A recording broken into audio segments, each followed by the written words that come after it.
Tujuan pembentukan suatu teori kriminologi pada pokoknya. Yang pertama, memberikan suatu kerangka konseptual untuk membantu pengamatan yang cermat serta deskripsi mengenai kejahatan dan reaksi sosial terhadap kejahatan. Yang kedua, merumuskan suatu sistem postulat dasar yang dapat menjelaskan mengenai kejahatan. Yang ketiga, menegakkan suatu dasar pengetahuan dan metode agar dalam kondisi tertentu memungkinkan pengendalian atas kejahatan. Yang terakhir, membentuk suatu konsepsi kerja peradilan pidana. Teori-teori yang membahas peranan faktor-faktor sosiokultural. Yang pertama, teori diferensial opportunity structure. Teori yang dikembangkan oleh Richard Akloward dan Lloyd mengetengahkan beberapa postulat, yakni yang pertama, delikuensi. Delikuensi adalah suatu aktivitas dengan tujuan yang pasti meraih kekayaan dengan cara yang tidak sah. Subkebudayaan delikuensi terbentuk akibat kesenjangan antara tujuan-tujuan yang dikehendaki secara kultural oleh kaum galangan bawah dengan kesempatan yang terbatas. Dalam mencapai tujuan ini, mereka melakukan cara yang sah. Jenis-jenis subkebudayaan delikuen berlangsung dan berkembang dalam hubungannya dengan perbedaan cara-cara yang tidak sah untuk mencapai tujuan. Jenis-jenis subkebudayaan adalah yang pertama, subkebudayaan konflik yang terdapat dalam lingkungan sosial yang mengalami disorganisasi serta ketidakstabilan. Yang kedua, subkebudayaan kriminal yang terdapat dalam lingkungan sosial dengan ciri sebagian besar warganya berpendapatan rendah dan angka laju yang tinggi. Yang ketiga, subkebudayaan pengunduran diri. Yang kedua, teori mengenai krisis ekonomi dan kejahatan.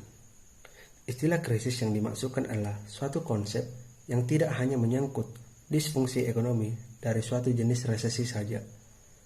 Krisis yang dimaksud adalah krisis-krisis tertentu seperti krisis yang disebabkan oleh ketidakmampuan suatu masyarakat. Secara teoritik, M. Harvey Brenner mengidentifikasi beberapa pandangan yang berbeda mengenai latar belakang kejahatan dalam hubungannya terhadap pengaruh langsung ekonomi dan kejahatan. Yang pertama, penurunan pendapatan nasional dan lapangan kerja akan menimbulkan kegiatan industri ilegal dan juga menimbulkan kejahatan.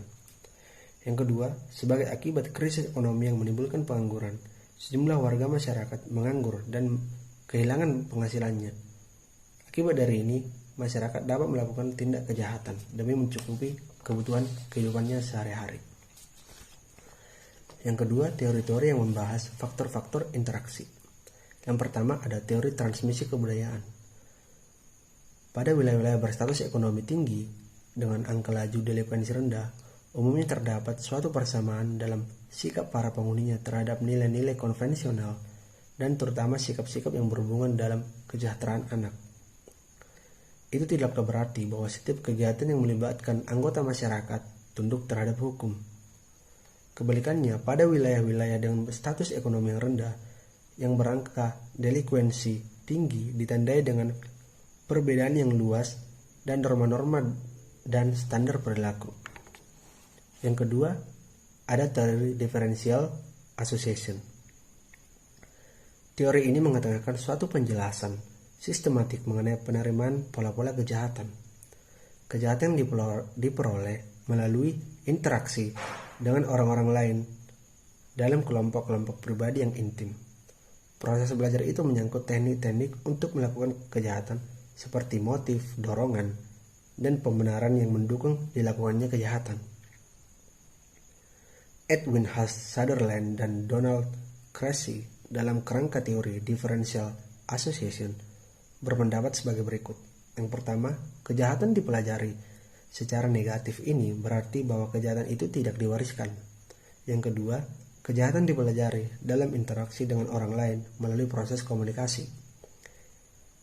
Proses belajar kejahatan meliputi 1. Arah khusus, motif dan dorongan dipelajari dari definisi-definisi tentang menguntungkan atau tidak taatnya suatu aturan hukum. Yang kedua, seseorang menjadi delikuen oleh karena ia lebih mempunyai definisi yang mendukung pelanggaran hukum dibandingkan definisi-definisi yang tidak mendukung pelanggaran hukum. Yang ketiga, pengelompokan yang berbeda mungkin beraneka ragam dalam frekuensinya, lamanya, prioritas, dan intensitasnya. Yang terakhir, proses belajar kejahatan melalui pengelompokan dan pola-pola kejahatan atau anti kejahatan menyangkut semua mekanisme terhadap proses belajar apapun. Teori tentang faktor pencetus. Yang pertama ada teori biologis. Teori ini mengatakan faktor-faktor fisiologis dan struktur jasmaniah seseorang dibawa sejak lahir melalui gen dan keturunan dapat memunculkan penyimpangan tingkah laku. Pewarisan tipe-tipe kecenderungan abnormal dapat membuahkan tingkah laku menyimpang dan menimbulkan tingkah laku sosiopatik. Misalnya, cacat bawaan yang berkaitan dengan sifat-sifat kriminal, serta penyakit mental. Faktor biologis juga menggambarkan bahwa kejahatan yang dilihat dari fisik pelaku kejahatan itu. Yang kedua ada teori psikogenesis. Teori ini mengatakan bahwa perilaku kriminalitas timbul karena faktor intelijensi, ciri kepribadian, motivasi, sikap-sikap yang salah, fantasi, rasionalisme, internalisasi diri yang keliru, konflik batin, emosi yang kontroversial, dan kecenderungan psikopatologi. Artinya, perilaku jahat merupakan reaksi terhadap masalah psikis, misalnya pada keluarga yang hancur akibat perceraian atau salah asuhan karena orang tua terlalu sibuk berkarir. Yang ketiga ada teori sosiogenesis.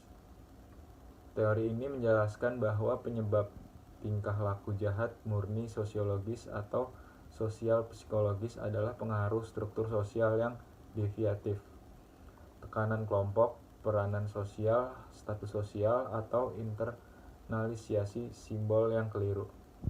Perilaku jahat dibentuk oleh lingkungan yang buruk dan jahat, kondisi sekolah yang kurang menarik, dan pergaulan yang tidak terarahkan oleh nilai-nilai kesusilaan dan keagamaan. Teori tentang reaksi sosial. Yang pertama ada teologi.